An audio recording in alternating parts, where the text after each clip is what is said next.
தமிழ் ரசிகர்கள் அத்தனை பேருக்கும் என்னுடைய பணிவான வணக்கம்.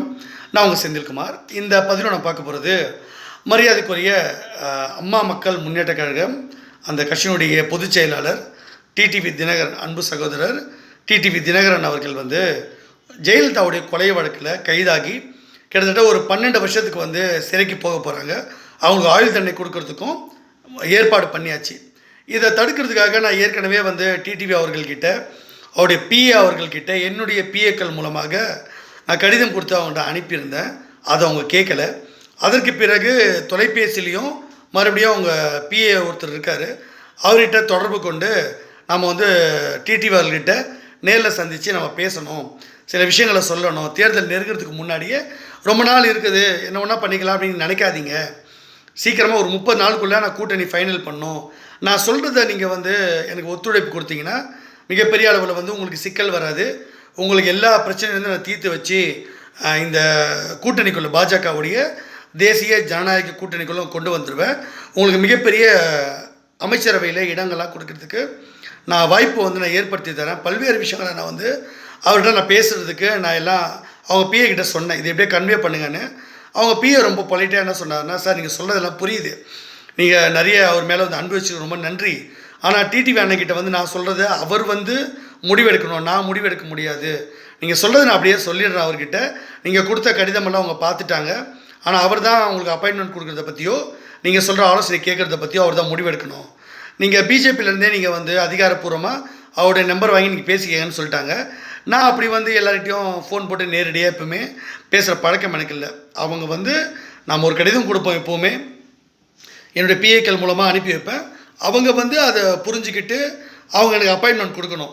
பிஜேபியிலேருந்து ஃபோன் போட்டு அதிகாரப்பூர்வமாக கேட்டு அப்பாயின்மெண்ட் வாங்குறது எனக்கு தெரியாத, நான் கேசவஜிக்கிட்ட சொன்னாக்கா அவர் போட்டு கொடுக்க மாட்டாரா, ஆஃபீஸ்க்கு போனேன், நான் கமலாலயம் போகிறதில்ல, சில காரணங்களால் நான் போகிறதே நிறுத்திட்டேன், கமலாலயத்துக்கு போகிறதுக்கு எனக்கு பிடிக்காது, அங்கே இருக்க நிர்வாகிகளோட செயல்பாடு எனக்கு அந்த அளவுக்கு எனக்கு வெறுப்பை ஏற்படுத்திச்சு. நான் ஒரு சபதம் போட்டிருந்தேன், நான் மிகப்பெரிய ஒரு பதவியில் நான் வரும்பொழுது தான் நான் கமலாலயத்துக்குள்ளேயே வருவேன், அது வரைக்கும் நான் வரவே மாட்டேன், நான் கடிதம் மூலமாக தான் தொடர்பு கொள்ளுவேன், மெயில் பண்ணுவேன், ஃபோனில் பேசுவேன், மற்றபடி விஷயங்கள் நான் வரவே மாட்டேன், அதனால் அவங்கள நான் எப்பயும் சந்திக்க மாட்டேன் அப்படின்னு நான் சொல்லியிருந்தேன். அதனால் நான் அப்படியே கடைப்பிடிக்கிறேன்.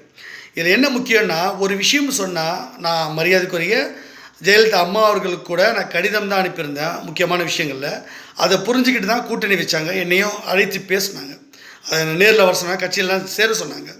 அவங்களுக்கு அந்த ஞானம் இருக்குல்ல. அப்போ டிடிவி அவர்களுக்கோ, மரியாதைக்குரிய ஓபிஎஸ் அவர்களுக்கோ, மரியாதைக்குரிய சசிகலா அவர்களுக்கோ இந்த புரிதல் ஏன் இல்லை? சரி, இப்போ இந்த விஷயத்தில் என்ன நான் சொல்ல வரேன்னா, இவங்க ஏதோ பயன்படுத்திக்கலே அப்படின்னா போட்டோம், ஆனால் இதில் என்ன நடக்குதுன்னா, மரியாதைக்குரிய எடப்பாடி அவர்களும் ஸ்டாலின் அவர்களும் 2 பேரும் ஒன்றா சேர்ந்து டிடிவியும் சசிகலா அவர்களையும் ஓபிஎஸ் அவர்களையும் கட்டம் கட்டுறாங்க. இப்போது ஜெயலலிதா கொலை வழக்கில் சசிகலா, இளவரசி சுதாகரன், அப்புறம் இந்த டிடிவி தினகரன், இவங்க எல்லாரும் சேர்ந்து தான் ஜெயலலிதா கொலை பண்ணாங்கன்றது அவங்களுடைய வளர்ப்பு பெண்ணுன்னு சொல்லலாம், அவங்களுடைய சொந்த பெண்ணுன்னு கூட சொல்கிறாங்க. மரியாதைக்குரிய புரட்சித் தலைவர் எம்ஜிஆர் அவர்களுக்கும் புரட்சித் தலைவி அம்மா அவர்களுக்கும்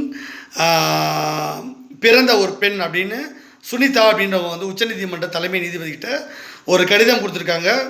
அவங்க இந்த ஜெயலலிதா கொல்லப்படும் போது கூட இருந்ததாகவும் அவங்கள இங்கே விரட்டி அனுப்பிட்டாங்க அப்படின்ற ஒரு புகாரை இப்போ அண்மையில் சொல்லியிருக்காங்க. இந்த நபரை கொண்டு இப்படி ஒரு பிரச்சனையை உருவாக்குறதுக்கு பின்னாடி என்ன பிளான்னா, மரியாதைக்குரிய ஸ்டாலின் அவர்களும் எடப்பாடிகளும் ஒன்றா சேர்ந்து தான் இவங்களை காலி பண்ணதுக்கு வேலை பார்க்குறாங்க. ஏன்னா பிஜேபியோட இவங்க சேரவே கூடாது, இந்த ஜனநாயக கூட்டணியை உடைக்கணும். எடப்பாடி அவர்களுக்கு நெருக்கடியை ஓபிஎஸ் அவர்களோ டிடிவி அவர்களோ வச்சு, சசிகலா வச்சு மோடி அவர்கள் கூட்டணிக்குள்ளே சேர்த்துக்கங்க, இல்லை கட்சிக்குள்ளே சேர்த்துக்கங்க, நெருக்கடி கொடுக்கக்கூடாது, தனக்கு போட்டியாக வந்துடக்கூடாதுக்காக அவர் வேலை செய்கிறார். இதுக்கு முன்னாடி எடப்பாடி அவர்கள் ஸ்டாலினோட இந்த இணக்கமான போக்கை மேற்கொள்ளலை. ஓபிஎஸ் அவரோட பிரச்சனை, இந்த சீட்டு பிரச்சனை இருக்கும்போது நான் தான் ஓபிஎஸ் மரியாதைக்குரிய ஸ்டாலின் அவர்கள்கிட்ட சொல்லி, ஓபிஎஸ் அவர்களுடைய அந்த சீட்டு விஷயமாக எடப்பாடிக்கு நெருக்கடி இருக்குது, கொஞ்சம் நீங்கள் பார்த்து அதை சரி பண்ணுங்கள் அப்படின்னும் போது ஸ்டாலின் என்ன உடனடியாக பண்ணார். அப்போவே இந்த கூட்டணி ஸ்டார்ட் ஆகிடுச்சு. அவங்களுக்குள்ள புரிதல், அதாவது எடப்பாடி அவர்களுக்கும் ஸ்டாலின் அவர்களுக்கும் என்ன ஒப்பந்தம் அப்படின்னு பார்த்தீங்கன்னா, நம்ம ரெண்டு பேரில் யாரும் ஒருத்தர் வருவோம், பிஜேபி உள்ளே வரக்கூடாது, அப்படி ரொம்ப நெருக்கடி கொடுத்தா நம்ம 2 பேரும் கூட்டணி வச்சுக்கலாம் அப்படின்னு பண்ணிட்டாங்க. இதில் எடப்பாடிக்கு என்ன லாபம்னா, சசிகலா அப்புறம் வந்து டிடிவி, அப்புறம் ஓபிஎஸ் இவங்கெல்லாம் வரமாட்டாங்க. பிஜேபி நெருக்கடி கொடுக்க முடியாது. திமுகவே பெரிய கட்சி, ஒரு திமுகவே கூட்டணிக்கு வருதுன்னா இவங்க ஒரு 30% ஓட்டு வச்சுருக்காங்க, இவங்க ஒரு 30%. போலிங்கே வந்து ஒரு 75-78% தான் போலிங்கே ஆகும். இந்த 30% 35% ஓட்டு இருக்க கட்சிகள் சேர்ந்தாலே 65% வந்துருச்சு. அதுக்கப்புறம் மற்ற கட்சியில் எப்படி வந்து ஜெயிக்கிறது?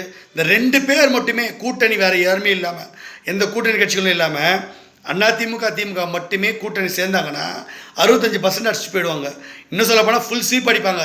234க்கு இவங்க 117, இவங்க 117 அடிச்சுட்டு போயிட்டே இருப்பாங்க. அப்போ பிஜேபிக்கு எங்கே இடம் இருக்குது? இதில் வந்து டிடிவி ஜெயிலுக்கு போயிடுவாங்க.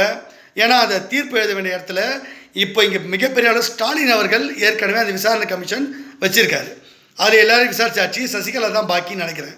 இப்போ அதையும் வந்து துரிதப்படுத்தி அவங்கள பிடிச்சி லோயர் கோர்ட்டில், நல்லா புரிஞ்சுக்கங்க, இது சுப்ரீம் கோர்ட்டு எதுவுமே தேவையில்லை, லோயர் கோர்ட்டில் இந்த விஷயத்தை தீர்ப்பு கொடுத்தாங்கன்னா அடுத்த நிமிஷமே கைது பண்ணுருவாங்க காவல்துறை. கைது பண்ணி ஜெயிலில், புழல் ஜெயிலில் தூக்கி போயிட்டு இவங்களை போட்டுருவாங்க. அப்போது அந்த தேர்தல் சமயத்தில் இவங்க வெளியே வரவே முடியாது. இது முக்கியமான விஷயம். இதை தடுக்க தான் நான் டிடி அவர்களுக்கு திரும்ப நான் சொல்லிக்கிட்டே இருந்தேன். அவருக்கு புரியலை.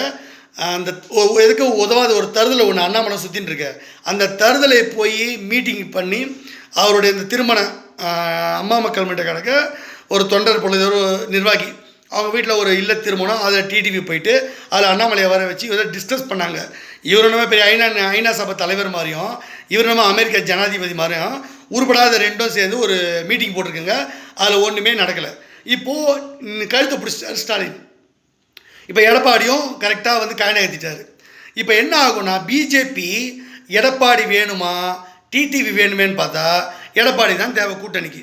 அப்போது இவங்களுக்கு இந்த பிளான் தெரியாது. திமுக அதிமுக கூட்டணி போகிறாங்க, பிஜேபி கழட்டி விட போகிறாரு அப்படின்ற இதெல்லாம் தெரியும். இல்லைனா கூட எடப்பாடி என்ன பண்ணுவார், நான் 10 சீட்டு தான் தருவேன், 10 சீட்டு என் கூட கூட்டணி இருந்தால் வாயை மூடிட்டு, நான் தான் இங்கே சிஎம், எனக்காக உங்கள் ஆளுக்கு வந்து வேலை செய்யணும், சும்மா அவன் முதலமைச்சர் இவன் முதலமைச்சர் இவனை சேர்த்துக்கலாம் எனக்கு சொல்லக்கூடாதுன்னா அதுக்கும் வந்து பிஜேபி ஒத்துப்பாங்க.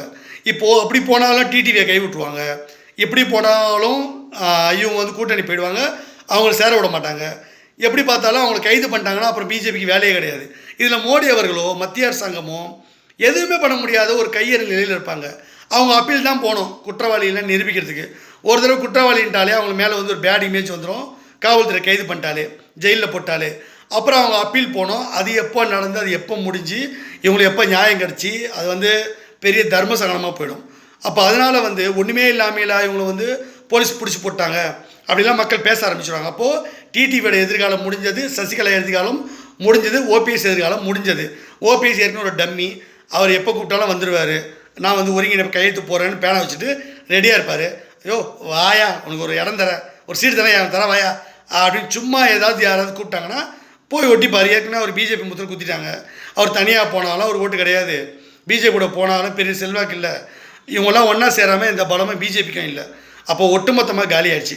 இதை தடுக்க தான் டிடிவி நான் தலையாக அடிச்சுக்கிட்டேன். அவர் கேட்கல. பிஜேபிலையும் சரியாக அப்பாயின்மெண்ட்டு எனக்கு வாங்கி கொடுக்கல, அவரும் அதை கண்டுக்கலை. ஜெயிலில் போய் கழி தின்னுட்டோம்.